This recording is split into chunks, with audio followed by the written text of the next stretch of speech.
Next topic में देखना चाहेंगे कि दो वेव्स का इंटरफेरेंस क्या होता है और किस तरह से कोई सी दो वेव्स कंस्ट्रक्टिवली इंटरफेयर कर रही हैं, किस तरह से डिस्ट्रक्टिवली इंटरफेयर कर रही हैं और उनके कंबाइन इफेक्ट को हम किस तरह से इवेल्युएट कर सकते हैं।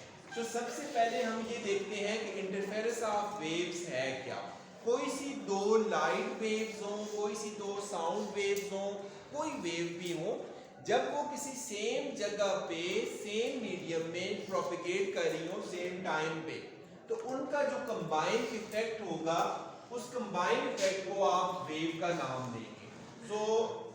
इंटरफेरेंस का नाम देंगे। It can be written as combined effects of two और मोर वेव्स। मतलब या तो ये दो वेव्स है या दो से ज्यादा वेव्स हैं, तो जो इनका कंबाइन इफेक्ट आ जाएगा उस कंबाइन इफेक्ट को हम इंटरफेरेंस ऑफ वेव का नाम देंगे।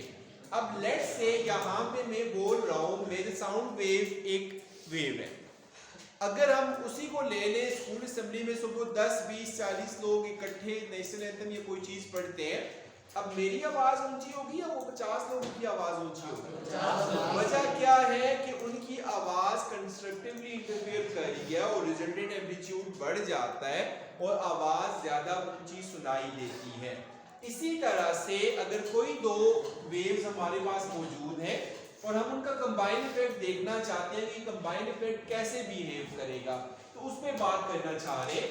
लेट्स से पहले मैं डायग्राम से प्लॉट करता हूं, देन उसके बाद देखेंगे कि ये किस तरह से इसको कंबाइन प्लॉट किया जा सकता है। ये इनिशियली मेरे पास वेव नंबर 1 है जिसका टॉप मोस्ट पॉइंट क्रस्ट आ गया और बॉटम मोस्ट पॉइंट ट्रफ। एक और वेव है यहाँ पे जिसे मैंने प्लॉट किया कुछ इस तरह से। इसमें भी टॉप मोस्ट पॉइंट क्रस्ट है, bottom most point trough and there it is crest. फर्ज किया ये दोनों वेव्स इस मीडियम में from left to right propagate कर रही हैं और सेम टाइम पे सेम लोकेशन में प्रोपेगेट करते हुए कंबाइन हो जाती है। कंबाइन होने के बाद क्या हो जाएगा, लेट्स से इसका एम्पलीट्यूड यहां पे है y1, ये जो दूसरी वेव है इसका एम्पलीट्यूड फ्रॉम मीन पोजीशन है y2।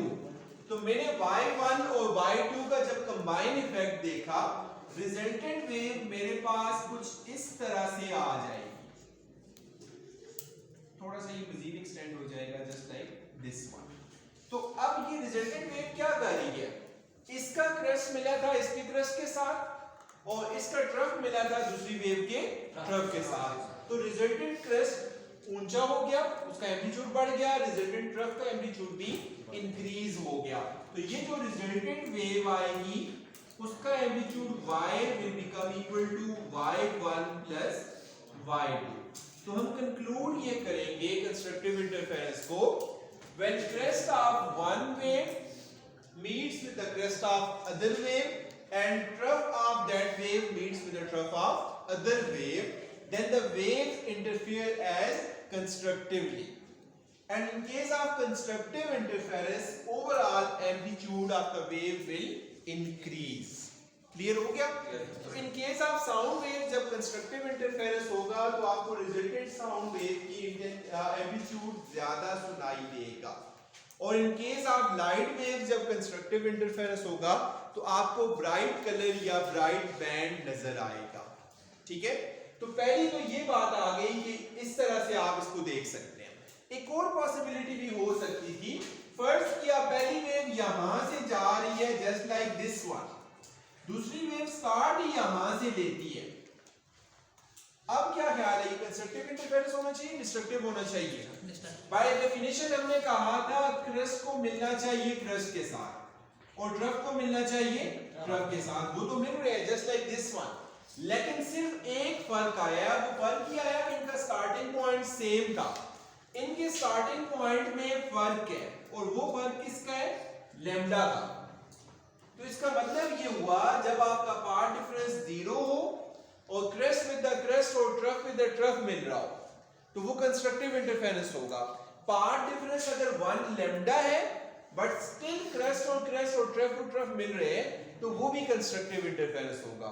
अगर पार्ट डिफरेंस 2 लैम्डा हो, 3 लैम्डा हो, 4 लैम्डा हो, कुछ भी इंटीग्रल मल्टीपल ऑफ लैम्डा हो, तो वो हमेशा कंस्ट्रक्टिव इंटरफेरेंस कहलाएगा। So general condition for constructive interference हम लिख सकते हैं path difference must be 0, 1 lambda, 2 lambda, 3 lambda up to so on up to m lambda हो, तो ये कंस्ट्रक्टिव इंटरफेरेंस कहलाता है।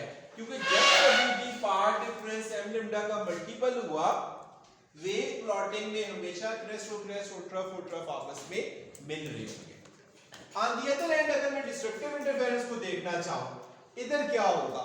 डिस्ट्रक्टिव इंटरफेरेंस में ऐसे है, पहली वेव ये जा रही है जस्ट लाइक दिस वन। अब दूसरी वेव इसके अपोजिट है, अपोजिट इन द सेंस ऐसे कि मतलब आप ये समझ लें इसका रिफ्लेक्शन है, तो वो वेव जा रही है कुछ इस तरह से।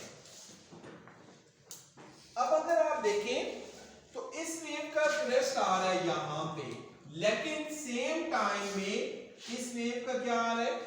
ट्रफ। और जब इसका ट्रफ आएगा यहां पे, तो इसका क्रेस्ट आ जाएगा। होगा क्या? इसका एम्पलीट्यूड पॉजिटिव है, इसका एम्पलीट्यूड नेगेटिव है। अगर ये +5 है तो ये -5 है, तो +5 -5 क्या हो जाएगा? 0। रिजल्टेंट एम्पलीट्यूड आ जाएगा इसका 0। जब ये -5 हुआ, ये +5 हो गया, ऐड अप होंगे, अगेन क्या हो जाएगा? 0 हो जाएगा। इस केस में एम्पलीट्यूड इंक्रीज हो गया था, इस केस में एम्पलीट्यूड क्या हो गया? डिक्रीज हो गया। अब इतना डिक्रीज हुआ कि अगर वो परफेक्टली डिस्ट्रक्टिव इंटरफेरेंस हुआ तो वो 0 एम्पलीट्यूड आ जाएगा। और ये 0 एम्पलीट्यूड आपको बता रहा है कि डिस्ट्रक्टिव इंटरफेरेंस होगा। ठीक है? सो जब कभी भी इस तरह की सिचुएशन आई थी कि क्रेस्ट विद द क्रेस्ट और ट्रफ विद द ट्रफ था, उसको आपने कंस्ट्रक्टिव कहा। जब क्रेस्ट विद द ट्रफ और ट्रफ विद द क्रेस्ट था, दैट इज डिस्ट्रक्टिव इंटरफेरेंस। अब मैं इस वेव को अगर मैं पीछे ले जाऊं यहां पे इस तरह से, यहां से स्टार्ट हो रही है ये ओरिजिनली। अब इन दोनों वेव्स में फर्क कितना है? इतना फर्क है ना। इस फर्क को हम नाम देते हैं λ/2 का। ये दूसरे वर्ड में λ/2 को आप कह सकते हैं 0.5 लैम्डा। तो जब पार्ट डिफरेंस 0.5 लैम्डा था, जिसे आपने कहा λ/2, तो ये क्या होगा? डिस्ट्रक्टिव इंटरफेरेंस होगा। अगर ये वेव यहां से स्टार्ट हो रही होती, फिर आपका पार्ट डिफरेंस होता λ + λ/2, मतलब 3 λ/2 होता। अगेन ये क्या होना चाहिए था? Destructive interference. मतलब 0.5 लैम्डा पे डिस्ट्रक्टिव है, तो नेक्स्ट डिस्ट्रक्टिव किस पे आना चाहिए? 1.5 पे। नेक्स्ट डिस्ट्रक्टिव किस पे आएगा? 2.5 पे, फिर 3.5, 4.5 अप टू सो ऑन। अब 0.5 को आप क्या कहते हैं? लैम्डा का हाफ है। 1.5 को क्या कहते हैं? 3/2 लैम्डा। तो 2.5 को क्या कहेंगे? 5/2 लैम्डा। नेक्स्ट क्या आएगा? 7/2 लैम्डा, फिर 9/2 lambda up to so on. General condition लिखे तो वो बनेगा m + 1/2 लैम्डा। तो जब कभी भी पार्ट डिफरेंस m लैम्डा हुआ, वो कंस्ट्रक्टिव इंटरफेरेंस होगा। जब वो m + 1/2 लैम्डा हुआ, वो डिस्ट्रक्टिव इंटरफेरेंस होगा।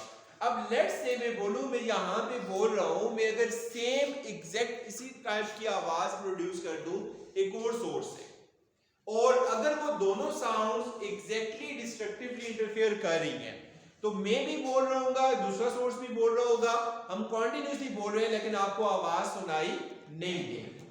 और अगर हम दोनों बोल रहे हैं तो दोनों की आवाज अगर कंस्ट्रक्टिवली इंटरफेयर कर रही है, तो आवाज का एम्पलीट्यूड ज्यादा हो जाएगा। लाइट वेव्स में हम ये कहते हैं कि जब कंस्ट्रक्टिव इंटरफेरेंस होता है, आपको ब्राइट बैंड मिलता है। ब्राइट बैंड का मतलब है कलर पैटर्न नजर आता है। और जब डिस्ट्रक्टिव इंटरफेरेंस होगा तो वहां पे क्या हो जाएगा? डार्क बैंड मिलेगा, मतलब अंधेरा होगा। अब दो वेव्स आपस में इंटरफेयर कब करती हैं, जरा उनकी कंडीशंस की बात करते हैं। पहली बात ये है कि जो पहली वेव और दूसरी वेव थी, ये दोनों सेम टाइम पे सेम जगह से सेम डायरेक्शन में प्रोपिगेट कर रही हो, तब उनका इंटरफेरेंस होगा। क्लियर हो गया? दूसरे नंबर पे चले जाएं प्रिंसिपल ऑफ लीनियर सुपरपोजिशन लाजमी तौर पे अप्लाई होगा। प्रिंसिपल ऑफ लीनियर सुपरपोजिशन क्या है कि इसका एम्पलीट्यूड और इसका एम्पलीट्यूड आपस में ऐड अप होंगे, या इसका और इसका आपस में ऐड अप होंगे। और तीसरी बात ये है, दोनों wave must be phase coherent. Phase coherent होने का मतलब ये है, अगर ये एक वेव ऐसे जा रही है तो दूसरी वेव भी मोर और लेस ऐसे जानी चाहिए। अब ये नहीं हो सकता कि एक वेव ये जा रही हो दूसरी वेव ये जा रही हो, तो आप इसको देख रहे हो उसको स्टडी करिए आप, तो वो भी पॉसिबल है, वो थोड़ा सा मुश्किल होता है, इनिशियली हम उसको कंसीडर नहीं करते। और नेक्स्ट उसके बाद जब कभी कंस्ट्रक्टिव इंटरफेरेंस हुआ, पार्ट डिफरेंस m लैम्डा का मल्टीपल हो जाएगा, और जब कभी डिस्ट्रक्टिव इंटरफेरेंस हुआ तो वो m प्लस हाफ लैम्डा का इंटीग्रल मल्टीपल हो जाएगा। That is the main difference between constructive and destructive interference. इसको हम कंटिन्यूअसली साउंड वेव्स में भी अप्लाई करेंगे इस चैप्टर में, और चैप्टर नंबर 9 में ऑप्टिक्स में जाके प्योरली इसको लाइट्स पे अप्लाई करेंगे, और in case of light waves देखेंगे कि किस तरह से कंस्ट्रक्टिव इंटरफेरेंस होता है और किस तरह से डिस्ट्रक्टिव इंटरफेरेंस होता है, और प्रैक्टिकली हम उसको किस तरह से अप्लाई कर सकते हैं।